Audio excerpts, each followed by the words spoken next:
नमस्कार दोस्तों, स्वागत है आप सभी का आपके अपने YouTube चैनल कॉम्प्लेक्स वार स्टडी हब में।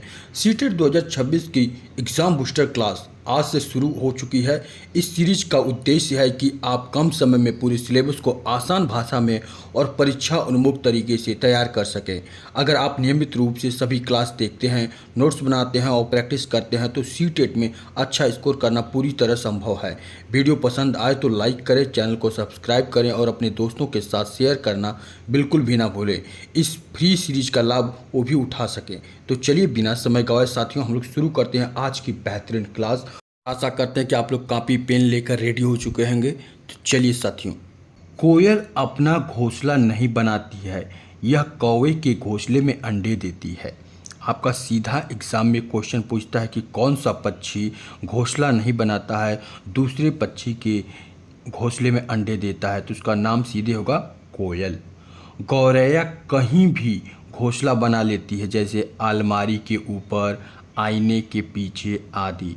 कबूतर भी गौरैया की तरह ही कहीं भी घोंसला बना लेता है, जैसे पुराने मकान खंडहरों में। फाख्ता फाख्ता कैक्टस के कांटों के बीच या मेहंदी की मेड़ में घोंसला बनाता है। फाख्ता पक्षी जो है, फाख्ता कैक्टस के कांटों के बीच या मेहंदी के मेड़ में घोंसला बनाती है। कौवे पेड़ की ऊंची डाल पर घोंसले बनाते हैं।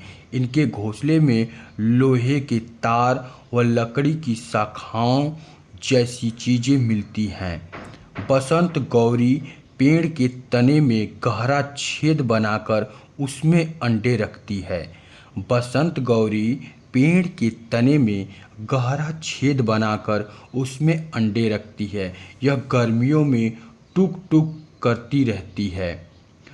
कलचिड़ी या फिर इसे हम लोग इंडियन रोविन कहते हैं, पत्थरों के बीच घास घास से बना घोंसला बनाती है। उसके ऊपर ऊन, बाल, रुई, नाजुक टहनियाँ बिछी होती हैं। ठीक है।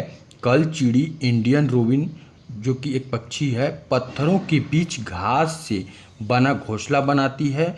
उसके ऊपर ऊन, बाल, रुई, नाजुक टहनियाँ बिछी होती हैं। शक्कर खोरा शक्कर खोरा किसी छोटे पेड़ या झाड़ी की डाली पर लटकता हुआ घोंसला बनाता है।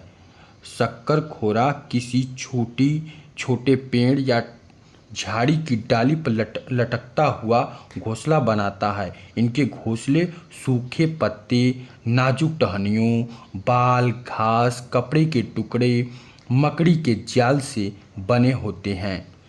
दर्जनी चिड़ियाँ अपनी नुकीली चोंच से पत्तों को सी लेती हैं और उसके बीच बनी थैली को अंडे देने के लिए तैयार करती हैं। दर्जनी चिड़ियाँ अपनी नुकीली चोंच से पत्तों को सी लेती हैं और उनके बीच बनी थैली को अंडे देने के लिए तैयार करती हैं। बीवर पक्षियों में सभी नर बीवर अपने अपने घोंसले बनाते हैं और मादा बीवर उन घोंसलों में से पसंद घोंसले में अंडे देती है।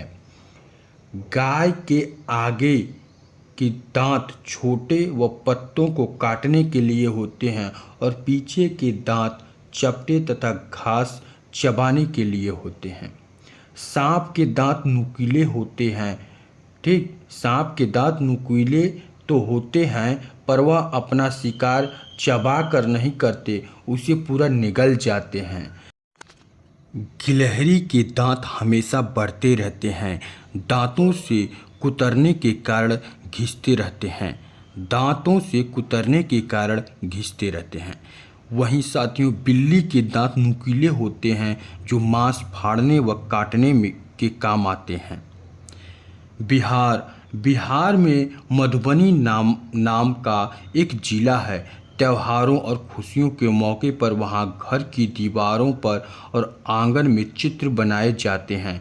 यह चित्र पीसे हुए चावल के घोल में रंग मिलाकर बनाए जाते हैं। ये रंग बनाने के लिए हल्दी, नील, फूल, पेड़ों आदि के रंगों का प्रयोग किया जाता है। सीटेट में ऐसे ही क्वेश्चन पूछता है कि कौन सा जिला है बिहार का जहाँ पर चावल गेहूं के घोल से मिलाकर रंगोली की जाती है? तो आपको जवाब देना है मधुबनी। इसी क्वेश्चन को 2 तरह से 3 तरह से घुमाकर पूछते हैं। आसाम। आसाम में बहुत बारिश होती है। बारिश के चलते घर जमीन से 10 से 12 फीट ऊंचे बांस के खंभों पर बनाते हैं। कभी कभी जल भराव के कारण बच्चे रस्सी और बांस से बने पुल को पार करके स्कूल पहुंचते हैं। बांस को गरीबों का टिम्बर कहते हैं। बांस को गरीबों का टिम्बर कहते हैं। क्या कहते हैं साथियों? टिम्बर कहते हैं। नेक्स्ट, लद्दाख। लद्दाख में बहुत कम बारिश होती है। यहाँ घरों की निचली मंजिल पर खिड़की नहीं होती हैं। निचली मंजिल जानवरों के लिए होती हैं। छत बनाने के लिए पेड़ों के मोटे तने प्रयोग किए जाते हैं। छतें समतल होती हैं। यहाँ के घर पत्थरों को काटकर एक के ऊपर एक रख कर बनाए जाते हैं। उस पर मिट्टी और चूने की पुताई की जाती है। यहाँ 5000 मीटर ऊंचाई पर एक सुनसुना और पथरीला व मैदानी इलाका है जिसे छांग कहते हैं। यहाँ पर चांगपा घुमंतू लोग हैं। चांगपा खास तरह की बकरियां पालते हैं जिनके बालों से दुनिया की मशहूर पश्मीना ऊन मिलती है, जिससे पश्मीना शाल बनती है जो 6 स्वेटरों के बराबर गर्म होती है। ये लोग अपना सामान घोड़ों व याक पर लाद कर घूमते हैं। इनके टेंटों को रेबो कहते हैं। क्या कहते हैं साथियों? रेबो कहते हैं। तथा रेबो के पास ही भेड़ बकरियों की जगह को लेखा कहते हैं। एक पश्मीना शाल को बनाने में 250 घंटे लगते हैं। स्कीट पोपुल गांव लद्दाख में है। लद्दाख में माँ को आमा ले और पिता को जीको आवा ले, ठीक है, पिताजी को आवा ले कहते हैं और माँ को आमा ले कहते हैं। स्वागत को जूले जूले कहते हैं। नदी पार करने के लिए नदी के दोनों तरफ लोहे की रस्सी पत्थरों व पेड़ों से कसकर बांध दी जाती है, जिसमें ट्राली लगी होती है जो पुल के माध्यम से सरकती है। हाथी के झुंड में केवल हाथनी और बच्चे रहते हैं। झुंड का नेतृत्व बुजुर्ग हथनी करती है। एक झुंड में 10 से 12 हाथनियाँ व बच्चे होते हैं। हाथी 14 से 15 वर्ष तक ही झुंड में रहते हैं, फिर अकेले रहते हैं। हाथी दिन में 2 से 4 घंटे ही सोता है। एक बड़ा हाथी एक दिन में 100 किग्रा से ज़्यादा पत्ती व झाड़ियाँ खा लेता है। 3 माह के हाथी का वजन 200 किलोग्राम होता है। अब साथियों हम लोग बाघ की बात करेंगे। बाघ अंधेरे में हमसे 6 गुना बेहतर देख सकता है। बाघ की मूंछें हवा में हुए कंपन को भांप लेती है जो उसके शिकार करने में मदद करती है। इससे उसे अंधेरे में रास्ता ढूंढने में मदद मिलती है। बाघ मौका अनुसार अपनी आवाज़ बदलता रहता है। इसका गुर्राना 3 किलोमीटर तक सुना जा सकता है। बाघ के दोनों कान बाहर की आवाज़ इकट्ठा करने के लिए अलग अलग दिशाओं में बहुत ज़्यादा घूम भी जाते हैं। उत्तराखंड का जिम नेशनल पार्क और राजस्थान के भरतपुर में घना जंगलों में जानवरों का शिकार मना है। उत्तराखंड के जिम नेशनल पार्क और राजस्थान के भरतपुर में घना जंगलों में जानवरों का शिकार करना मना है। सांप। सपेरों की एक जाति को कालवेलिया कहते हैं। सपेरों की एक जाति को कालवेलिया कहते हैं। नागगुम्फन ऐसे डिजाइन रंगोली कढ़ाई और दीवारों को सजाने के लिए सौराष्ट्र गुजरात दक्षिण भारत में प्रयोग किए जाते हैं। बीन, तुम्बा, खंजरी, ढोल बीन पार्टी के बाजे हैं। ढोल के अलावा तीनों सूखी लौकी से बनाए जाते हैं। हमारे देश में पाए जाने वाले सांपों में केवल 4 तरह के ही जहरीले सांप हैं, जैसे नाग, करैत, दुबुइया तथा अकाई। सांप किसी को काटता है तो उसके 2 खोखले जहर वाले दांतों से व्यक्ति के अंदर जहर चला जाता है। इस जहर से बचने के लिए सीरम नामक दवाई दी जाती है, जो सांप के जहर से ही बनाई जाती है। नेक्स्ट साथियों, बहुत ही महत्वपूर्ण लाइन है। उड़ीसा के कालाहांडी जिले में सर्वाधिक चावल पैदा किया जाता है।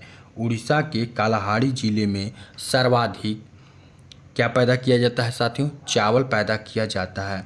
आत्रेयपुरम गांव आंध्र प्रदेश में स्थित है।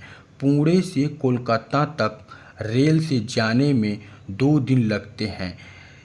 नीपेंथिस नामक पौधा ऑस्ट्रेलिया, इंडोनेशिया और भारत के मेघालय में पाया जाता है। यह पौधा कीड़े मकोड़े और छोटे जीवों का शिकार करता है। इसका आकार लंबे घड़े जैसा होता है, जिसके ऊपर पत्ती का ढक्कन लगा होता है। घड़े में खुशबू निकलती है, जिसकी वजह से कीड़े मकोड़े फंस जाते हैं। पौधे स्वयं भी अपने बीजों को दूर छिटक देते हैं, जैसे सोयाबीन की फलियां पककर छिटक कर बिखरने लगती हैं। मिर्ची को पुर्तगाल देश के व्यापारी दक्षिण अमेरिका से भारत लाए थे। भिंडी अफ्रीका से, सोयाबीन चीन से और गोभी व मटर यूरोप से आई है। घड़सीसर नामक तालाब जैसलमेर के राजा घड़सी ने बनवाया था। स्विट्जरलैंड के जॉर्ज मैस्ट्रल ने 1948 में वेलक्रो बनाया था। वेलक्रो से दोनों तरफ चिपक जाती हैं। वेलक्रो से दोनों सतह चिपक जाती है और खुलने पर चर चर की आवाज़ होती है। यह बस्ते, कपड़े, जूते, पट्टे आदि पर लगाई जाती है। रेगिस्तानी ओक नामक पेड़ ऑस्ट्रेलिया में पाया जाता है और यह बहुत लंबा होता है। इसकी जड़ें जमीन में बहुत गहरी जाती हैं, पानी तक पहुंच जाती हैं। यह पानी पेड़ के तने में जमा होता है। जब कभी इस इलाके में पानी नहीं होता है तो इस इलाके के लोग तने के अंदर पतला पाइप डालकर पानी निकाल लेते हैं। बरगद के पेड़ की लटकन इसकी जड़ें होती हैं। क्या होती हैं? इसकी जड़ें होती हैं। वे टहनियों से निकलती हैं और बढ़ते बढ़ते ज़मीन के अंदर चली जाती हैं। ये पेड़ को सहारा प्रदान करती हैं। कैसा लगा यह सेशन साथियों? कमेंट करके हमें ज़रूर बताएं, क्योंकि हमने इसमें केवल महत्वपूर्ण टॉपिक बताएं हैं जो कि सीधे एग्ज़ाम में पूछे जाते हैं। इनसे सीधे एग्ज़ाम में प्रश्न बनते हैं, खासकर सीटेट में। उन्हीं पर हमने चर्चा की है और आगे नेक्स्ट क्लास में भी हम ऐसे ही क्लास बेहतर लेकर आएंगे। तब तक के लिए आप सभी को राधे राधे, जय श्री कृष्ण, जय हिंद साथियों।